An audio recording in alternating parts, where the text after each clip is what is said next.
reaching a boiling point in the House as well. Democrat Anthony Weiner summed up the feelings of a number of his colleagues saying, quote, Snow, Stupak, Lieberman, who left these people in charge? It's time for the president to get his hands dirty. Some of us have compromised our compromised compromise. That's a quote. We need the president to stand up for the values our party shares. We must stop letting the tail wag the dog of this debate. The congressman joins us now. What leverage do you have, Congressman? Well, we have a conference committee where the House and Senate have to merge our bills. And we still have, kind of the mother of all closing pitchers, and that is the President of the United States. If he gets off the sidelines and says, you know what, this public option has to be in, we need to take the House language, I think that we can win a few votes here. I mean, the problem is we can't keep saying that any bill at any cost. We have to start remembering why we got into this discussion to make sure we get the best bill possible. But at the end of the day, would it be possible that Democrats would abandon any health care bill if the president and political leadership in the House and the Senate demand that Democrats fall in line to score the political victory of appearing to pass health reform at any cost? Well, look, we can't let the perfect be the enemy of the good, but we have to make sure at least we get the good. I mean, look, I'm very critical of the way the public option was jettisoned in the Senate. I think having the Medicare buy-in was a good compromise. That got left aside. As you mentioned in your intro, a woman's right to choose is under assault here. But there are good things in the bill. Let's not make any mistake about it. 30 million additional Americans are going to be covered. Health insurance is going to have to treat their customers a little better. But we're reaching that tipping point for a lot of us that we're wondering if Howard Dean is right, that it might be better. The concept of negotiation where you say no, and then you counter by saying, well, okay, we'll give up the public option if you break up the insurance monopolies and give us choice. In other words, there are if you're negotiating in theory, you don't just give everything up. You also may ask for something conceptually in return, which I know you understand, but the rest of the system doesn't seem to reflect that mentality. Well, you're exactly right. As you said in your introduction, I've already compromised my compromise, and I'm now here asking to be compromising again. Look, many of us believe that you've got to take on the health insurance companies head on with an expanded public plan like Medicare for more Americans. Okay, we didn't get that, so then the public option became the compromise. And then they said, no, we're going to expand Medicare to let more people buy in. Each time, so long as the principle was providing some competition, we said, okay. This is not really compromise for one important reason. Every Republican has said they want no bill. And too many of these Democrats that really are holding us hostage for their position. In the case of Senator Lieberman, he was the one that proposed the Medicare buy-in, and even he flipped. So we don't even know who we're negotiating against at this point, but it certainly doesn't seem to be anything more than pushing more of us off the boat with every vote. But here's what strikes me. If you look at no action, at least some of the analysis of it, it's very expensive. So in other words, if you don't do anything, it's very expensive. At the end of the day, don't the Democrats have to vote for whatever comes down the line? And as a result, no matter how right you may be or how left you may be, and I say right in the sense of how appropriate your solutions may be, not in the political sense, and I'm not even saying whether you get it, you have no leverage. Because if you can't vote no. Well, we're kind of like a group holding ourselves hostage with a gun to our own head that says if you make one more move, we're going to shoot. I know. The fact is we have a fidelity to trying to improve this process and trying to make it work. The other side doesn't. They could care less. But here's what I will say. There is a tipping point here. And that is, 44 years ago when we passed Medicare, a lot of people said, don't worry, we're going to start with those 65 and over and then come back in a couple of years and expand that. We're 44 years later, and that incremental expansion hasn't happened. So we have to make sure this may be our only shot for quite some time to come. And if we don't get it right, if the American people don't say, okay, bravo, you did something good here, we may actually be doing more harm than good. That's why a lot of people like myself are weighing right now whether or not something is better than nothing. But let's say you believe it will do more harm than good. And there are those who believe that because it, again, forces people into the insurance system without giving them more choices. You basically create insurance customers without creating a real competition. Would you vote no? If the answer to that question is it does more harm than good, I would vote no. And there are a lot of people around here who are in that same place. Now, I don't think we're at that tipping point yet. We have a conference committee we have to go through. There's a lot of things in both bills that are very laudable. We're focusing on the pressure points here. Things that people haven't focused on are important.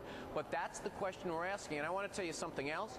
Every time they make a change to get one vote in the Senate, they lose a handful of votes in the House. This is a difficult eye of a needle that we're trying to thread here. Yeah, all right. Listen, always a pleasure, Anthony. Thank you so much. And, of course, the former governor of liberal Vermont.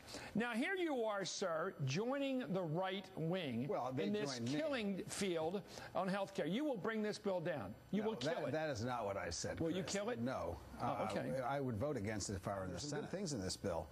One is the exchange mechanism they use in Massachusetts. That's a good way to buy insurance. Two, there's money in there because of Tom Harkin for prevention and wellness. Bernie Sanders has some money in there for community health centers. There's good stuff. What don't you want in the bill that's in there now? I don't want all the goodies for the insurance companies. Here's what happens. We were promised that if we, in exchange for putting a ton of money into the insurance companies, which I was willing to do as long as there were other choices, that, for example, people with pre-existing conditions would be able to get insurance. Well, it turns out the insurance companies in the fine print can charge 300% more for those folks, for older folks, than they can for younger folks. So that's not really what happened. And there's case after case. You are mandated under this bill to buy insurance. If you don't buy it, you get buy a policy, which you now have to do under this bill, or pay a fine. Well, some policy. Some policy. The insurance company may take up even more than 30% of the dollars you pay. Well, go to some other insurance company then. Well, yeah, but have you noticed that there aren't many insurance companies that get anywhere near the efficiency of Medicare?